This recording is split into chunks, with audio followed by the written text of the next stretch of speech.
வணக்கம் எல்லாருக்கும். எல்லோரும் நல்லா இருப்பீங்கன்னு நம்புகிறேன். நாங்களும் எல்லோரும் சூப்பர். இப்போ எல்லாம் சம ஹாலிடே என்னபடியால் எல்லாருமே அங்கங்கேருந்து ட்ராவல் பண்ணி பிஸியாக போய் கொண்டிருப்பீங்க. ஸோ அதே போல் தான் நாங்களும் ஒவ்வொரு இடமா ட்ராவல் பண்ணி லோக்கலுக்குள்ளே அங்கங்கேருந்து போய் கொண்டிருக்கிறது. ஸோ இந்த முறை வந்து கோன்வேல் போயிருந்தோம். நாங்கள் உண்மையாக போன சம்மருக்கும் ட்ரை பண்ணினது போக கிடைக்கல. ஃபைனலி இந்த முறை போயாச்சுது. ஆனால் அங்கேயே வந்து நிறைய இடங்கள் இருக்குது. 2-3 நாளெல்லாம் காணாது. நிறைய நாள் இருந்தால் தான் அந்த அங்கே இருக்கிற எல்லா இடத்தையுமே பார்க்க முடியும். ப்ளேமவுத்தில் தான் ஸ்டே பண்ணியிருந்தோம். நாங்கள் ஸ்டே பண்ணிவிட்டு அங்கே பக்கத்தில் உள்ள இடங்களுக்கெல்லாம் போயிட்டு அப்படியே அந்த பீச்சையெல்லாம் பார்த்துட்டு வந்தது. இப்போ ரீசெண்டாக வந்து ஒரு சில அம்மாக்கள்கிட்ட இருந்து ஒரு சில கொமெண்ட்கள் வந்தது. ஸோ அதுக்கு பதில் சொல்கிறதுக்காகத்தான் இந்த வீடியோ.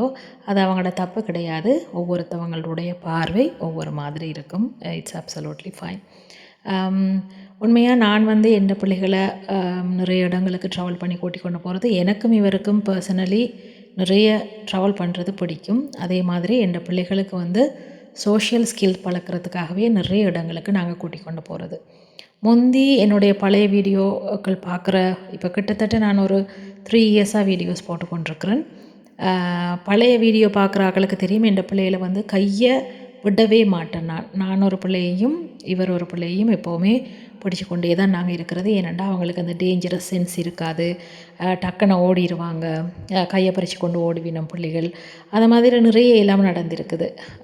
ஒரு செகண்ட் கூட வந்து நாங்கள் நிம்மதியாக ஒரு இடத்துல இருக்கவே இயலாது. ஏன்னா டக்குன்னு எழுப்பி ஓடிடுவினோம். அந்த மாதிரி நிறைய விஷயங்கள் வந்துட்டு ஃபேஸ் பண்ணியிருக்கிறோம். சிறப்பு குழந்தைகளை வச்சுருக்கிற நீங்களும் இதெல்லாம் பார்த்துருப்பீங்க. ஆனால் இப்போ என் வீடியோஸ் பார்க்குறவங்களுக்கு அது தெரியும். இப்போலாம் நான் வந்து என் பிள்ளைகளை கையெல்லாம் பிடிச்சு கொண்டெல்லாம் நடக்கிறதெல்லாம் இல்லை. அவங்கள ஃப்ரீயாகவே நான் விடுறது. ஆக அந்த மெயின் ரோட்டுகளாக இருக்குது, நிறைய வெஹிக்கிள்ஸ் வருகுது. எனக்கு தெரியும் தானே, இவங்களுக்கு கொஞ்சம் அந்த டேஞ்சரஸ் அந்தளவுக்கு தெரியாதுண்டா டக்குன்னு வந்து நான் வந்து பிள்ளைகள கையை பிடிச்சி கொள்வது. மற்றபடி வந்து இந்த மாதிரி நேச்சரான இடங்களுக்கு போகைகளையோ அப்படி நிறைய இடங்களில் நீங்களே பார்த்துருப்பீங்க. நான் வந்துட்டு கையெல்லாம் பிடிச்சி கொண்டெல்லாம் போகிறதே இல்லை. யாருக்கு இதெல்லாம் பெரிய அச்சீவ்மெண்ட்டோ இல்லையோ, ஒரு ஸ்பெஷல் நீட்ஸ் பிள்ளைகளுடைய பெற்றோர்களாக இது வந்து எங்களுக்கு மிகப்பெரிய அச்சீவ்மெண்ட். மேபி ஒரு சில ஆக்களுக்கு பார்க்கல தெரியும் இந்த மாதிரி ட்ராவல் பண்ணி போகிறதெல்லாம் ஒரு பெரிய சாதனையாக, இப்படி ஒவ்வொரு இடத்துலையும் போய் இருந்து சாப்பிட்றது எல்லாம் ஒரு சாதனையாக, இதெல்லாம் எல்லோரும் தானே செய்கிறாங்க. அந்த மாதிரி ஒரு சில ஆக்களுக்கு தோணலாம். அது தப்பு கிடையாது. ஆனால் இன்னமுமே எனக்கே தெரிஞ்சு நிறைய பிள்ளைகள் வந்துட்டு செல்ஃபராக அவையிலே அவங்களோட சாப்பாடை சாப்பிட இயலாத அளவுக்கெல்லாம் தான் நிறைய பிள்ளைகள் இருக்கிறாங்க. டேஞ்சரஸ் சென்ஸ் இருக்காது. உண்மையாக ஆட்டிசம் பிள்ளைகளுக்கு அது பெரிய பிரச்சனை. எப்போவுமே வந்துட்டு ஒரு அவேர்னஸ் இருக்காது அவங்களுக்கு. அப்போ யாராச்சும் ஒரு அடல்ட்ஸ் லைக் பேரண்ட்ஸ், அப்பா அம்மா எப்போவுமே வந்து பிள்ளைகளை பார்த்து கொண்டே தான் இருக்க வேணும். சாப்பாடு கொடுக்குறதா இருக்கட்டும், எல்லா விஷயங்கள்லேயுமே சோஷியல் ஸ்கில்ஸ் பழக்கிறதுக்கு இதுதான் ஒரு பெஸ்ட் வே வந்துட்டு நாங்கள் ட்ராவல் பண்ணி போகிறது. இப்படியெல்லாம் கொண்டு போக ஆரம்பித்த பிறகு தான் உண்மையிலே வந்து எந்த மகனெல்லாம் வடிவாக எல்லாம் அள்ளி சாப்பிட ஆரம்பித்தார். இல்லாட்டிக்கு முந்தியெல்லாம் வந்துட்டு அவன் அந்த கையால் எடுத்து சாப்பிட்றதுக்கு சரியாக கஷ்டப்படுவான். என்ற மகளுக்கெல்லாம் வந்துட்டு கனகாலமாக நான் தான் வந்துட்டு சாப்பாடு ஊட்டி விட்டு கொண்டே இருக்கிறது. இவர் வந்து இன்னுமே அந்த ஸ்பூன் அது இதுகள் யூஸ் பண்ணுறதுக்கு கஷ்டப்படுவான். அப்போ இப்படி வெளியிலெல்லாம் கொண்டு போகிற நேரத்தில் நான் வந்துட்டு சாப்பாடை போட்டு ஒரு ஸ்பூனையும் போட்டு கொடுத்து விட்டால் அவர் வந்து இப்போ நல்ல வடிவாக சாப்பிட்றார். அதுதான் இம்ப்ரூவ்மெண்ட். ஸோ இந்த மாதிரி நாங்கள் ட்ராவல் பண்ணி போனால் தான் ஒரு சில விஷயங்களை எங்களால் வந்து அச்சீவ் பண்ண முடியும். என்னை பொறுத்தவரையில் எனக்கு இம்பார்ட்டண்டான விஷயம் என்னுடைய பிள்ளைகளுக்கு சோஷியல் ஸ்கில்ஸும் லைஃப் ஸ்கில்ஸும். ஸோ வீட்டில் இருந்து கொண்டு அவங்களுடைய வேலையை அவைகள் செய்கிறதுக்கு நான் வந்து ட்ரெயின் பண்ணுறது.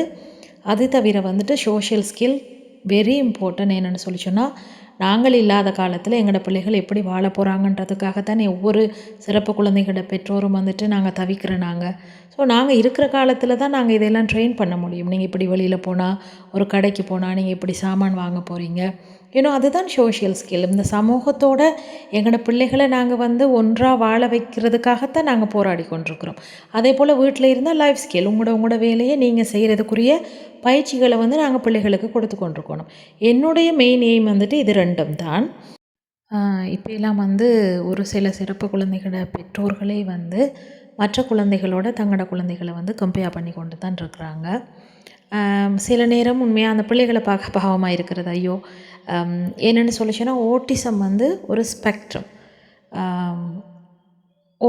ஸ்பெக்ட்ரம்னு சொல்லி சொன்னால் ஒவ்வொரு குழந்தைகளினுடைய நீட்ஸும் ஒவ்வொரு குழந்தையுமே ஒவ்வொரு மாதிரி தான் இருப்பாங்க. சரியான யூனிக்கான குழந்தைகள். இப்போ என்னுடைய வயிற்றில் பிறந்த சீதுக்குட்டியும் சகியுமே வந்துட்டு எதுலேயுமே ஒத்து போகிற ஆக்கள் கிடையாது. எல்லாமே வந்துட்டு சீக்கிங் பிஹேவியர் வந்து என்னுடைய மகன் செய்து கொண்டே இருப்பார். என்னுடைய மகளுக்கு வந்து எல்லாமே டூ மச்சாக இருக்கும். அப்படி என்னுடைய வயிற்றில் பிறந்த இந்த 2 ட்வின்ஸ், அது வேறு 2 பேருமே அவையிலே இப்படி இருக்கேக்கில் வேறு வேறு குழந்தைகள் வந்துட்டு எப்படி இருப்பாங்கன்னு யோசிச்சு பாருங்கள். அப்போ அதனால் நாங்கள் எப்போவுமே வந்து எங்களோட குழந்தைகளை வந்து மற்ற குழந்தைகளோடு ஒப்பீடு செய்யவே கூடாது. இப்போ மற்ற குழந்தைகள் ஏதாவது செய்கிறாங்க, எழுதலாம், களை பண்ணலாம், படிக்கலாம், வேர்டுகள் வரலாம். அது வந்து அந்த குழந்தையுடைய ஸ்பெக்ட்ரத்தை பொறுத்தது. ஒரு சில குழந்தைகளுக்கு எதுவுமே வராமல் இருக்கலாம். அது வந்து அந்த குழந்தையினுடைய ஸ்பெக்ட்ரத்தை பொறுத்து. அதை வந்து பெற்றோர்களாகிய நாங்கள் வந்து புரிஞ்சு கொண்டு, நீங்கள் ஃபஸ்ட்டுக்கு பேரண்ட்ஸாக பெற்றோர்கள் நீங்கள் உங்களோட குழந்தைகளுக்கு எது முக்கியமான விஷயம்ன்றதை முதல்ல நீங்கள் யோசிச்சு கொள்ளுங்கள். அதற்குரிய பயிற்சிகளை வந்து உங்களோட குழந்தைகளுக்கு கொடுங்க. உண்மையிலேயே இந்த சமூகத்தோட ஒன்றிணைஞ்சு வாழ்கிறது அவ்வளோ ஈஸியான வேலை கிடையாது.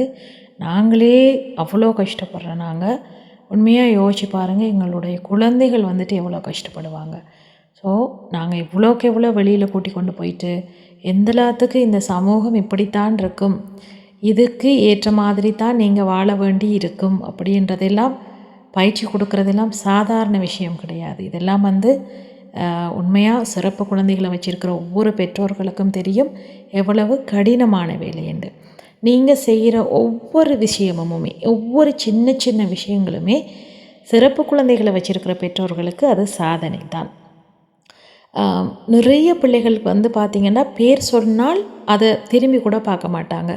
ஆனால் ஒரு காலமில்லை ஒரு காலம் நாங்கள் பயிற்சிகள் கொடுக்க கொடுக்க கொடுக்க அந்த பிள்ளை திரும்பி பார்த்தா அது அந்த பெற்றோர்களுக்கு சாதனை தான். ஒரு சில குழந்தைகள் பார்த்திங்கன்னு சொல்லி சொன்னால் சாப்பிட மாட்டாங்க. அதை நாங்கள் பயிற்சி கொடுத்து அந்த பிள்ளை சாப்பிட்டா அது சாதனை தான். ஒரு சில குழந்தைகள் சாப்பிட்ட அந்த கோப்பையெல்லாம் கொண்டு போயிட்டு சிங்கிலெல்லாம் வைக்க மாட்டாங்க. அதை கொண்டு போய் வச்சிட்டாங்கன்னு சொல்லி சொன்னால் அது சாதனை தான். ஒரு சில குழந்தைகள் வந்துட்டு உடுப்பு போடுறது, உடுப்பு கலட்டுறது, இப்படி நிறைய விஷயங்கள் மற்றவர்களுக்கு அதையெல்லாம் பார்க்கும்போது சின்ன சின்ன விஷயமாகத்தான் இருக்கும். ஆனால் சிறப்பு குழந்தைகளை வச்சுருக்கிற எங்களுக்கு தான் தெரியும் இது எல்லாம் எங்களுக்கு சின்ன விஷயம் கிடையாது. எங்களுக்கு இது எல்லாமே பெரிய பெரிய பெரிய சாதனை. உண்மையாக நான் சொல்கிறதுட அர்த்தம் சிறப்பு குழந்தைகளோட பெற்றோர்களுக்கு கண்டிப்பாக புரியும். எக்காரணம் கொண்டும் உங்களோட குழந்தைய மற்ற குழந்தையோடு ஒப்பிடாதீங்க. உங்களோட குழந்தைக்கு என்ன விருப்பமாக இருக்குதோ அதன்படி நீங்கள் போங்க. உங்களோட குழந்தைகள் கட்டாயம் நிச்சயமாக நல்லா வருவாங்க. அதே நேரம் சமுதாயத்தில் எல்லா விஷயங்களுமே உங்களுக்கு பிடிச்ச மாதிரி இருக்காது. ஒரு சில விஷயங்கள் ஒரு சில தருணங்களில் உங்களுக்கு மனசு நோகிற மாதிரியோ, உங்களோட பிள்ளைகளை ஏற்றுக்கொள்ளாத சூழ்நிலையோ, உங்களோட பிள்ளைகளுக்கோ உங்களுக்கோ மன வருத்தமான சூழ்நிலைகள் கண்டிப்பாக நடக்கும். இந்த சமூகம் அப்படித்தான். ஆனால் அதை வந்து நாங்கள் அதிலேயே ஸ்டிக்காகி நின்றக்கூடாது. ஒரு நாள் 2 நாள் நீங்கள் ஃபீல் பண்ணுங்கள், தப்பு கிடையாது. என்னை பொறுத்தவரையில் 3ஆவது நாள் மூவ் ஓன் ஆகியே தான் ஆக வேணும். அதிலேயே இருந்து ஐயோ இப்படி நடந்துட்டுதே, இப்படி என்ற பிள்ளையை சொல்லிட்டாங்களே, எனக்கு இவ்வளோ கஷ்டமாக இருக்குது என்று நீங்கள் இருந்துட்டீங்கன்னு சொல்லி சொன்னால் அது சரி வராது. முடிஞ்ச அளவுக்கு 3ஆவது நாள் நீங்கள் எழும்பி ஓடியே தான் ஆக வேணும். கட்டாயம் நீங்கள் எல்லாருமே அப்படித்தான் இருப்பீங்க. சிறப்பு குழந்தைகளுடைய பெற்றோர்கள் வந்து எப்போவுமே வெரி ஸ்ட்ராங்கான ஆக்கள். எங்களால் சில நேரம் யோசிக்கிறது எவ்வளவு கஷ்டம் வந்தாலும் அப்படியே யோசித்து பார்க்கல தோணும், 2 பிள்ளைகளை நான் வச்சிருக்கிறேன். எவ்வளவோ எங்களுடைய நாளாந்த லைஃப் வந்துட்டு ஒவ்வொரு விஷயமும் ஒவ்வொரு நிமிஷமும் ஒவ்வொரு மணித்தியாலுமே போராட்டமாக தான் இருக்கும். இதே விட எங்களுக்கு என்ன பெரிய கஷ்டம் வரப்போகுது அப்படின்னு யோசிச்சுட்டு நான் எல்லாம் ஓட ஆரம்பிச்சிருவேன். இவரும் அப்படித்தான். நாங்கள் எல்லாம் என்னால் எல்லாம் ஒரு 2-3 நாளைக்கு மேலே ஒரு விஷயத்தில் இருந்து கவலைப்பட்டு கொண்டே இருக்கிற அளவுக்கு சத்தியமாக என்னால் இயலாது. அடுத்த வேலையை பார்த்துட்டு நான் போய் கொண்டே இருப்பேன். ஸோ முடிஞ்ச அளவுக்கு உங்களோட குழந்தைகளுக்கு பிடிச்சமான விஷயங்களை செய்யுங்க. உங்களோட குழந்தைகளுக்கு நீங்கள் போடுற ஹார்ட் ஒர்க் ஒரு மாதத்தில் வரலாம், ஒரு வருஷத்தில் வரலாம், இல்லைண்டா பல வருஷங்கள் ஆகலாம். அது எல்லாத்தையுமே நீங்கள் பார்க்குறதுக்கு. ஆனால் கண்டிப்பாக நீங்கள் போடுற ஒவ்வொரு துளி ஹார்ட் ஒர்க்குமே வந்து நிச்சயமாக உங்களோட குழந்தைகள் நல்லா வந்து ஒரு நாள் நிற்பாங்க. நம்பிக்கையோடு தொடர்ந்து பயணிப்போம். ஐ ஹோப் எல்லாருக்கும் இந்த வீடியோ பிடிச்சிருக்கும். அடுத்த வீடியோவில் சந்திப்போம். நன்றி, வணக்கம்.